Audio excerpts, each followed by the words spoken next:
Shalom everyone, nice to see you back again. I hope last week you saw our video about the first parsha of our Torah called Bereshit. And this week we are discussing the parsha, the Torah portion of Noah, the famous story of Noah's Ark. Before we get there, I want to share with you that I'm sitting right now in the place of David Ben-Gurion. David Ben-Gurion was the first prime minister of the state of Israel. And before that, he was the head of the Jewish Agency. And it's from these rooms that David Ben-Gurion was discussing the creation of the state and how we're going to build the land of Israel. So it's a very special place I'm speaking to you from, and it's an honor to share with you a little bit about the story from the portion of Noah. So last week, God created the world. This week, God has to push the redo button. In other words, civilization was failing. Humanity wasn't living up to what it should be. There was too much immorality, too much sin going on. And God makes a decision that he regrets the creation of the world and he wants to start again.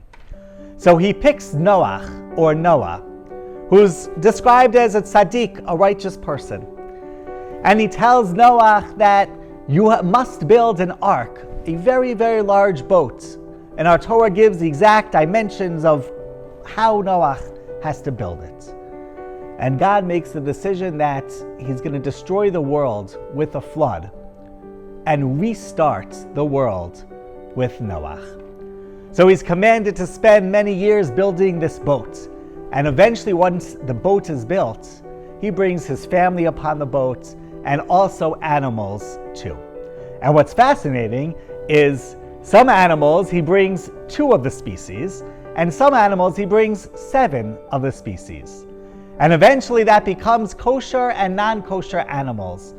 So the Torah describes that we're able to eat kosher animals. Those are animals that 7 of them went into the ark. And we refrain from eating non-kosher animals in which only 2 of them made it into the ark. God brings the Mabul, the flood, for 40 days, destroys the world, and then sends a sign to Noah that it's time to come out. And afterwards, God gives Noah a sign. He says, look up and you'll see a rainbow, a beautiful rainbow. And that is a sign that God promises he will never destroy humanity again through another flood, through water. And until today, a rainbow represents hope and connection to God, that he wants humanity to succeed and to move forward.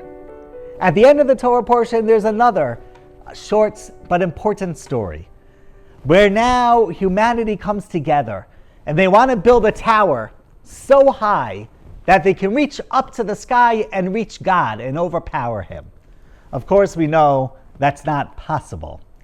The Tower of Babel is the name of the story. And eventually what God does is he creates different languages between people. And therefore they're not able to communicate well with one another. And they're not able to build together. They are dispersed and they are separated from one another. And of course they never build a tower to reach up to God. From this Torah portion, because Noah was the first individual after the flood to rebuild society and to rebuild humans moving forward, comes from Noah what we call the 7 Noahide commandments. These are 7 universal principles that we believe everyone around the world can learn from and can implement to have a moral and civil society. First of all, of course, is the belief in God. And second, not to curse God, but rather to revere and to respect God. The third, do not murder. We value human life and we value each other. The fourth is not to have any sexual immorality, that a husband and wife marriage and a family unit are sacred to society. The fifth is do not steal. We have to respect one another and respect what's yours and respect what's ours.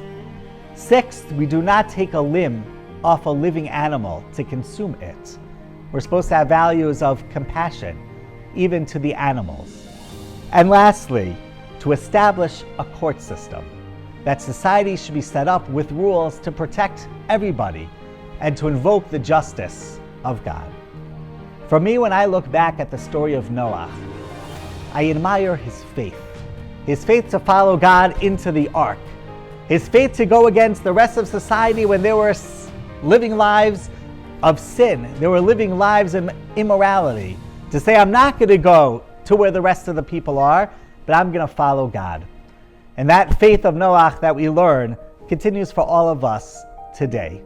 So I wish everybody a Shabbat Shalom, and I look forward to seeing you next week for our third Torah portion. 원뉴맨패밀리 주로 도와줘요.